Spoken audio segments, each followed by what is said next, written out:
encargada. Señora ministra, muy buenas tardes.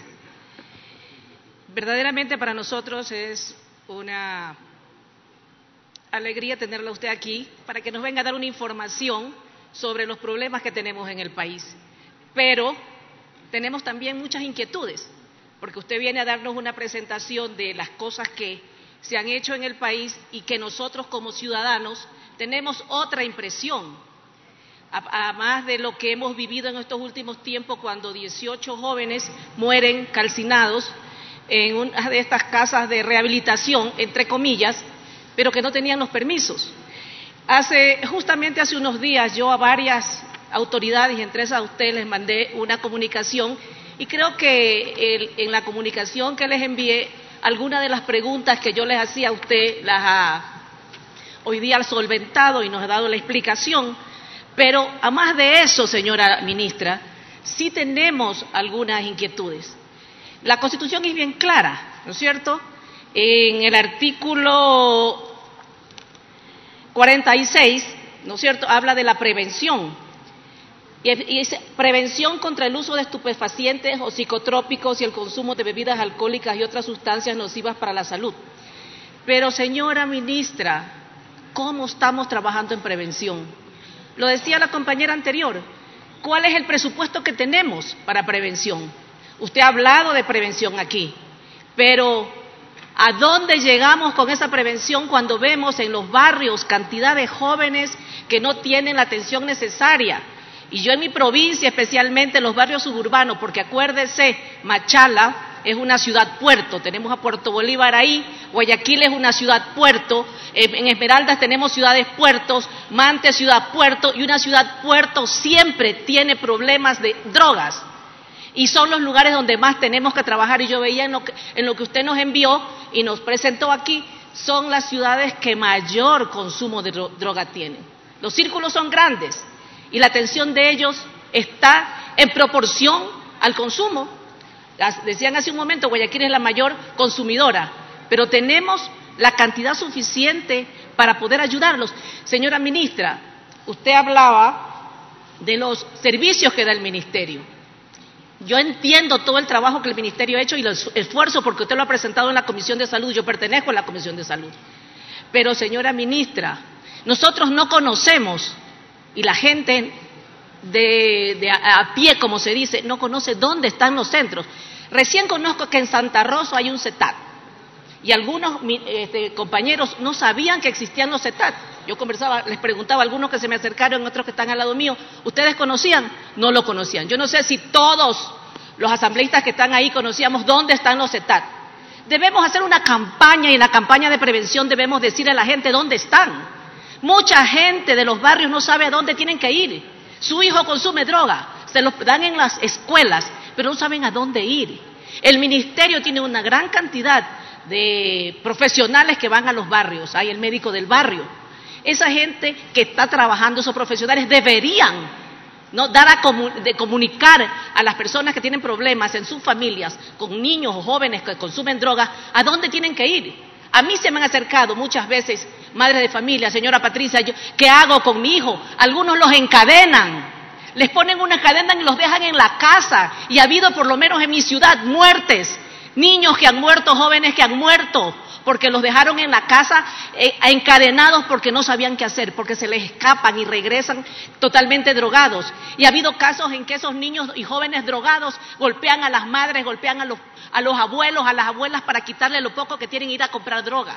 Entonces tenemos que hacer una campaña muy fuerte, muy grande. Yo sí quisiera pedir, me llamó la atención este consejo que tienen ustedes, que han hecho una política pública, y sí quisiera conocer cuáles son las estrategias de prevención. Usted decía que son 6.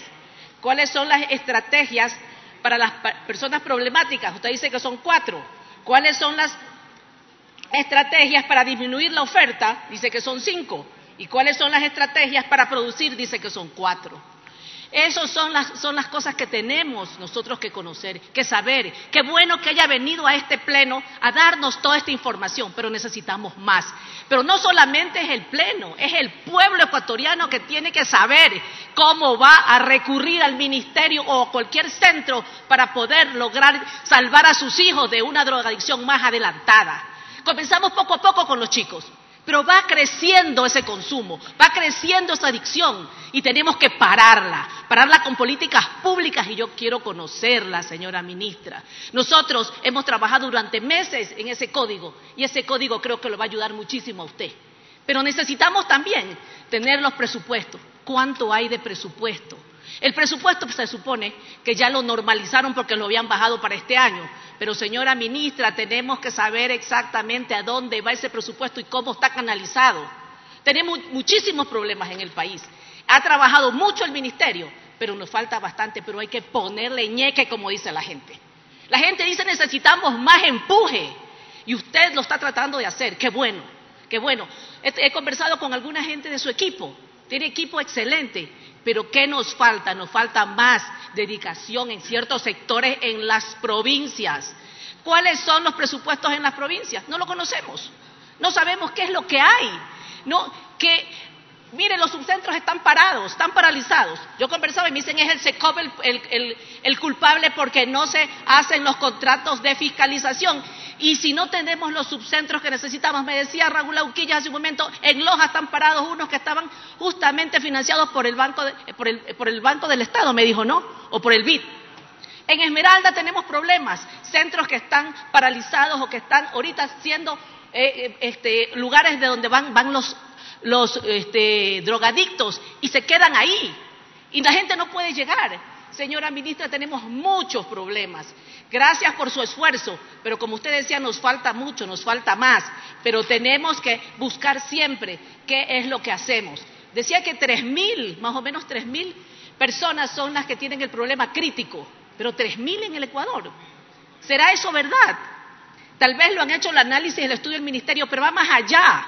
Yo creo que hay muchas familias que ni siquiera dicen que tienen un drogadicto en su casa. Les da vergüenza, los esconden, ¿no? Pero tenemos que buscar la solución para aquellos sectores, señora ministra.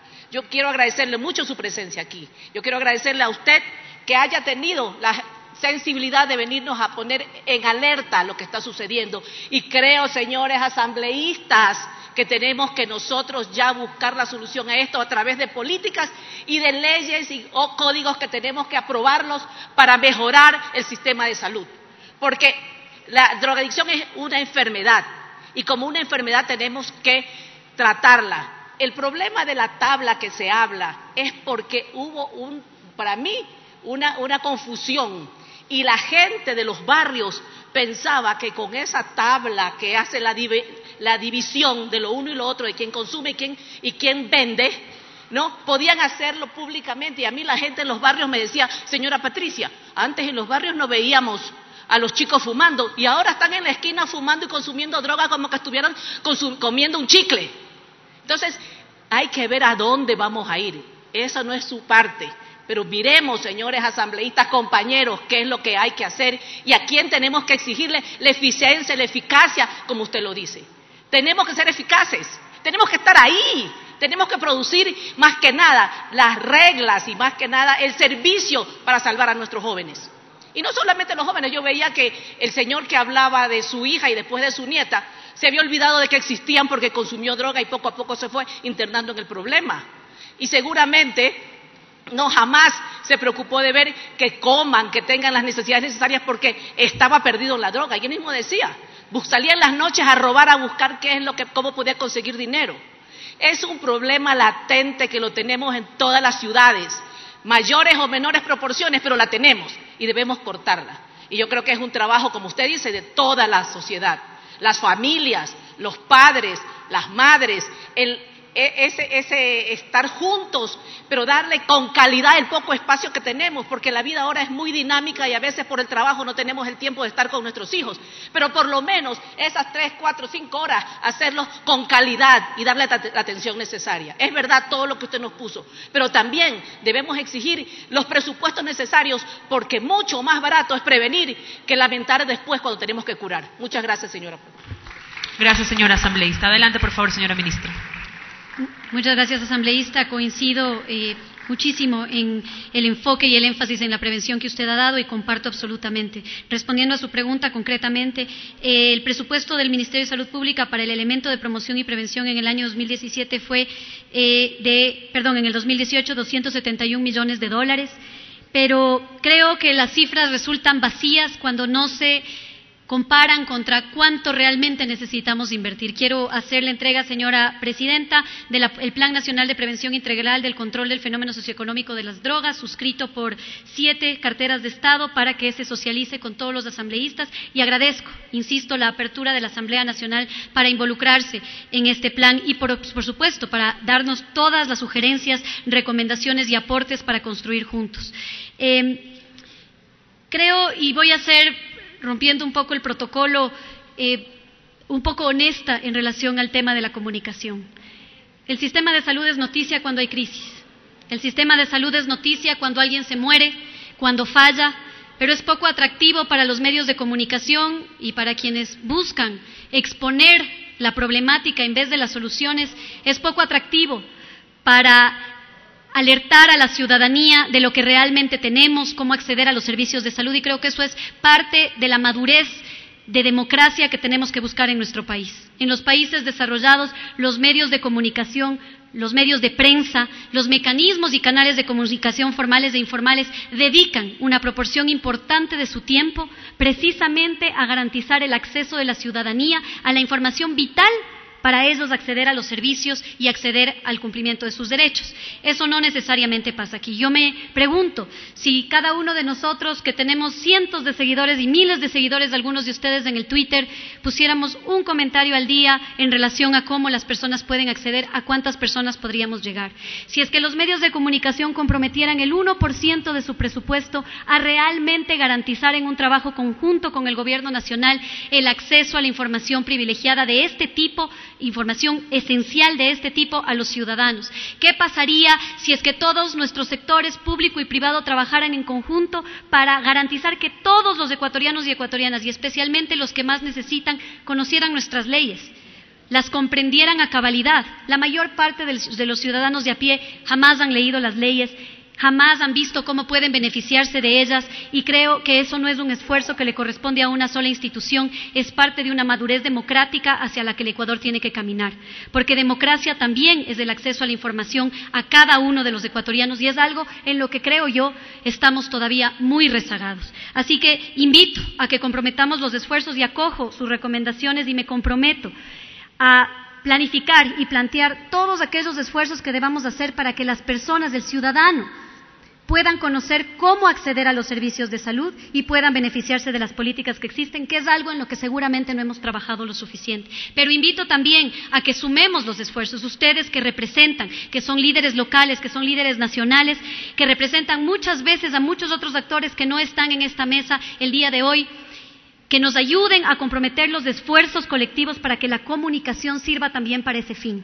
Si nosotros revisamos cuál es el tenor de nuestros medios de comunicación, de nuestros noticieros todos los días, hay muy poco espacio para poder informar a la ciudadanía sobre cómo acceder a servicios de salud, a servicios de justicia, a servicios de educación, etcétera.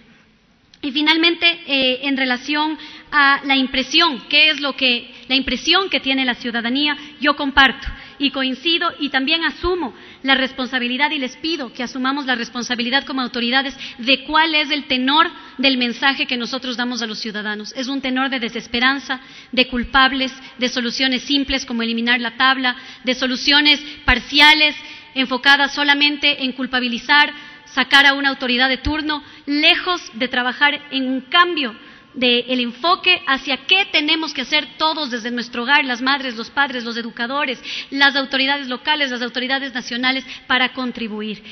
Yo acojo su recomendación y me comprometo, insisto, a reforzar los esfuerzos para comunicar mejor a la ciudadanía cómo acceder a lo que hoy tenemos. Tiene la palabra la asambleísta María Mercedes